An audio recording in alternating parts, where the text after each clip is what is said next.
Muito bem, aqui em 2 Crônicas, capítulo 16, versículo 7, diz assim: naquele mesmo tempo veio Anani, o vidente, no caso aqui o profeta, a Asa, rei de Judá, e disse-lhe: porquanto confiaste no rei da Síria, e não confiaste no Senhor teu Deus, por isso o exército do rei da Síria escapou das tuas mãos. Porventura não foram os etíopes e os líbios um grande exército, com muitíssimos carros e cavaleiros? Confiando tu, porém, no Senhor, ele, o Senhor, os entregou nas tuas mãos. Versículo 9. Porque quanto ao Senhor, disse o profeta ao rei Asa, porquanto ao Senhor, seus olhos passam por toda a terra, para mostrar-se forte para com aqueles cujo coração é perfeito, para com ele. Nisto, pois, procedeste loucamente, porque desde agora haverá guerra contra ti. Porém, Asa, o rei, se indignou contra o profeta, contra o vidente, e o lançou na casa do tronco, porque estava enfurecido contra ele. E por causa disso também, Asa, no mesmo tempo, oprimiu alguns dos povos. Vamos ao versículo 9 de novo. Porquanto ao Senhor, seus olhos passam por toda a terra, para mostrar-se forte com aqueles cujo coração é perfeito, para com ele. Nisto, pois, procedeste loucamente, porque desde agora haverá guerra contra ti. Na outra versão, esse mesmo versículo diz assim: porquanto ao Senhor seus olhos passam por toda a terra, para mostrar-se forte para com aqueles cujo coração é totalmente dele. Totalmente dele. Muito bem. Nesse testemunho dessa senhora, nós observamos que ela estava dividida. Foi isso que ela falou. Eu estava dividida. Indefinida. Dividida. E aonde é que está a questão? A fé é a certeza. A promessa de Deus, ela, podemos assim dizer, é o maior privilégio para todos nós. Principalmente a promessa da vida eterna, salvação. A Bíblia diz: onde tiver o teu coração, ali estará o teu tesouro. Se o meu coração é a minha vida espiritual, minha vida com Deus, se o meu coração está na minha vida com Deus, eu tenho esse entendimento hoje, que o mais importante, acima de qualquer coisa, é a minha salvação, porque eu sou corpo, alma e espírito. Cedo ou tarde, Jesus volta ou eu morro. E eu quero morar eternamente com Deus. Se esse é o meu tesouro, então eu vou me entregar por completo a Deus. E se entregar por completo, por isso que é interessante usarmos o testemunho, para a pessoa entender o que é estar dividido. Se entregar por completo, eu assumi minha fé, abrindo mão do que ela não abria, do mundo, das mentiras, da vaidade de sentimentos, certos tipos de amizade que não soma, só diminui, subtrai, abrindo mão do pecado, dos vícios, em tudo. Agora, aqui, o profeta, só para você entender, o rei, desculpe, o que ele fez? Ele ia para a batalha contra o exército, com medo de perder, não confiando em Deus. Ele, que já tinha tido experiências com Deus, não confiou, pegou todos os tesouros da casa do rei, todos os tesouros da casa de Deus, que ele não podia tocar, e comprou com esse ouro um outro exército para lutar com ele, porque ele tinha medo de perder. Foi quando Deus mandou o profeta dizer para ele: olha, você procedeu errado, você não confiou em Deus. E aonde é que mora o fato da pessoa estar dividida. Ela não confia. Quando a pessoa confia em Deus, ela se entrega por inteiro, porque ela sabe do seguinte: Deus vai ver a minha entrega, Deus vai ver a minha fé, minha obediência, Deus vai ver, porque os olhos de Deus estão no mundo. Não é isso que a gente leu? Os olhos do Senhor estão na terra. Ele está à procura de pessoas que sejam inteiras, verdadeiras. E quando ele encontra, ele se mostra forte, não é isso que fala? Os olhos do Senhor passam pela terra para mostrar-se forte. Então Deus quer que o mundo veja Ele através da minha vida. Deus quer que eu seja sal, luz. Então Ele está à procura. E se você perguntar, pastor, Deus tem encontrado muitas pessoas totalmente dele? Não. Deus tem encontrado muitas pessoas dentro da igreja, mas que não são totalmente dele. Estão divididas entre Deus e a mentira. Estão de mão dadas com Deus e com o orgulho, com Deus e com a vaidade, com Deus e com a desobediência, com Deus e com o ódio, com Deus e com a promiscuidade, com Deus e com a malícia, com Deus e os maus olhos.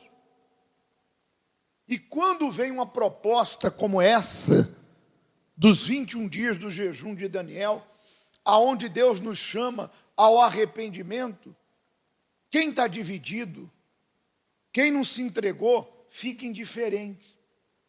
Está nem aí.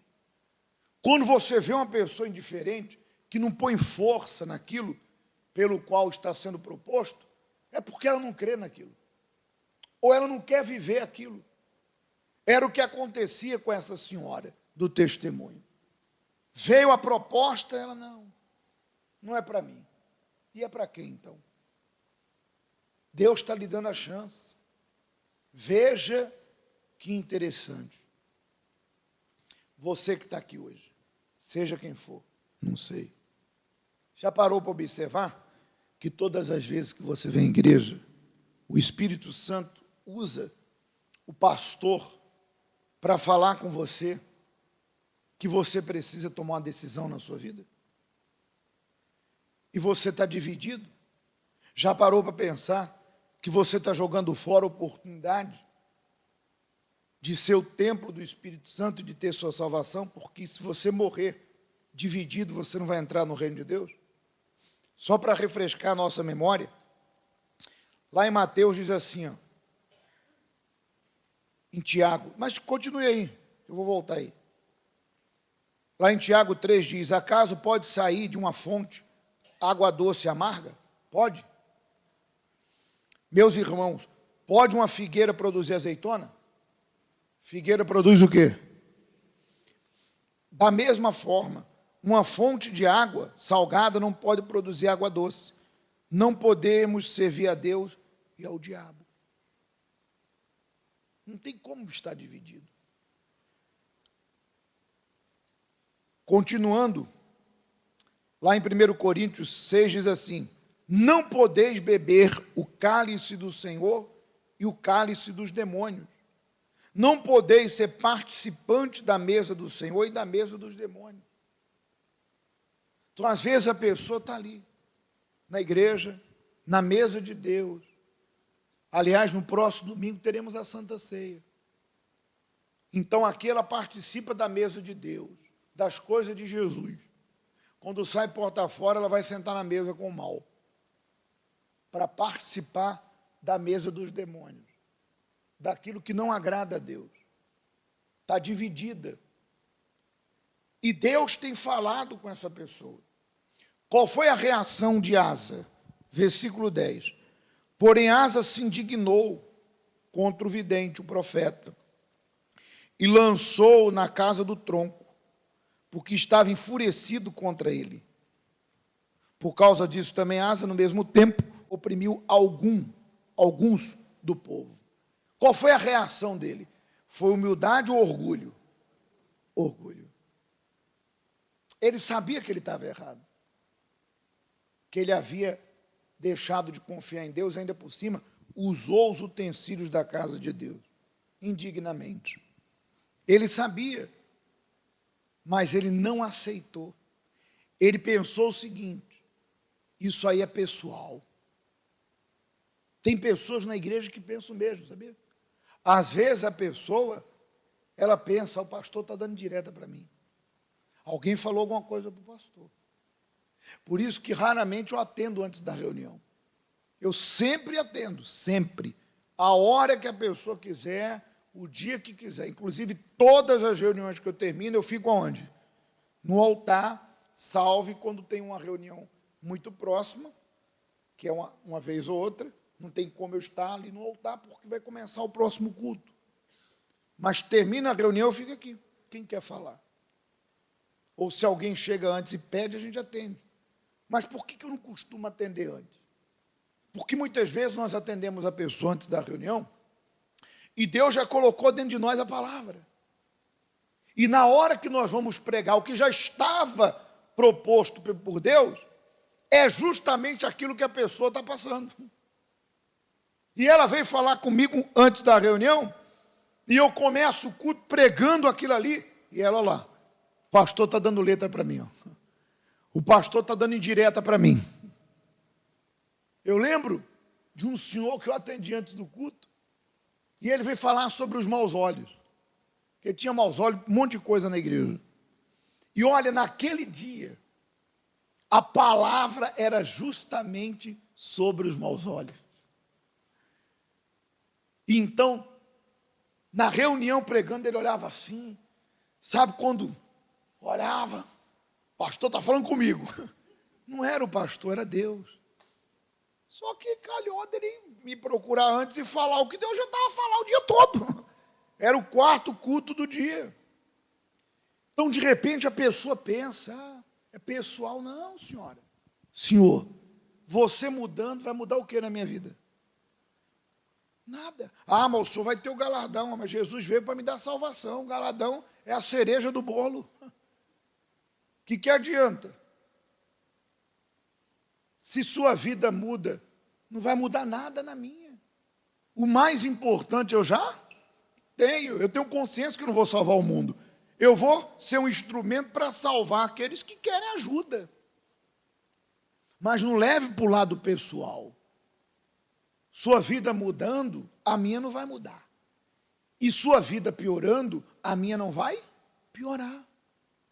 Porque cada um tem sua fé, sua vida diante de Deus. Então, qual o interesse que eu tenho que você mude? Qual?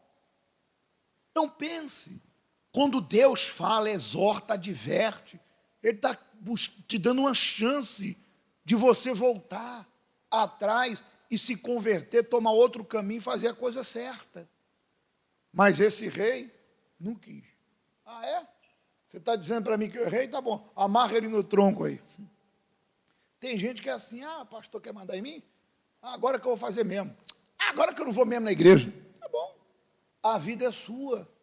A decisão é sua. Quer se entregar à ignorância, quer se entregar ao orgulho, quer se entregar a esse mundo aí, quer se entregar à mentira, eu posso mudar isso? A vida é sua, agora você só tem uma, lembre disso. E que a vida é um grande supermercado, pode encher o carrinho, na saída vai pagar o quê? A conta. Cedo ou tarde vai vir. A conta vem para todos. Por isso que nós temos que estar quites com Deus, para estarmos prontos para a salvação. Então aquele rei não aceitou. E a pergunta de Deus, ou a proposta de Deus nessa manhã é: você está dividido ou você é totalmente de Deus? Porque para que nesse jejum de Daniel, para que nessa santa ceia que teremos dia 4, da decisão, para que você possa participar dignamente, ter parte com Jesus Cristo, é necessário você ser sincero, como essa senhora do testemunho, e se entregar totalmente a Deus. Faz um voto com Ele agora, na hora que nós formos buscar, faz um voto. Ó Senhor, me perdoa. Eu sei que eu tenho prometido coisas, não tenho cumprido. Eu estou na igreja, mas estou fazendo coisa errada lá fora. O Senhor tem me dado a chance. Pensa. Quantas pessoas que queriam estar aqui no teu lugar. Quantas pessoas que queriam estar ouvindo o que você está ouvindo? Quantas pessoas que queriam ter oportunidade de fazer o jejum e morreram sem salvação e descobriram que estavam sem salvação depois da morte, porque até então não acreditavam no reino do céu e no reino do inferno. Pensavam o seguinte: eu morrer, eu não sei para onde eu vou, nem também me importo para onde vou. E descobriram que a condição que elas viviam não lhe deu direito a estar com Deus, senão com o mal. Carimba o teu passaporte para o reino de quem? Coloca teu nome no livro da vida. Aproveita. Quer se batizar? Terminando a reunião, te batizamos em nome do Pai, do Filho e do Espírito Santo, para salvar a tua alma, para sepultar a velha vida e você começar uma vida nova com Jesus. Ah, mas meu vizinho da esquerda, meu colega da direita não quer. Segue a tua fé. Você não nasceu grudado nele, não nasceu grudado nela, não. Se essa pessoa tem outros ideais, ela não quer o modo de vida de Deus, o problema é dela. Segue a tua fé. É perder para ganhar. Não queira ganhar com os outros e perder com Deus. Porque se você ganhar com os outros e perder com Deus, já era, tu está sozinho. Mesmo que você perca no mundo e ganhe com Deus, senhora, senhor, tu fez o melhor negócio da sua vida. Amém? Por isso que agora nós vamos nos colocar diante de Deus. Os olhos dele, os olhos do Senhor já estão sobre nós. Nós vamos agora nos entregar totalmente. Ó Senhor, eu me entrego totalmente. Você vai confessar os seus pecados, você que de repente abandonou o primeiro amor, a prática das primeiras obras, se entregue por inteiro. Amém?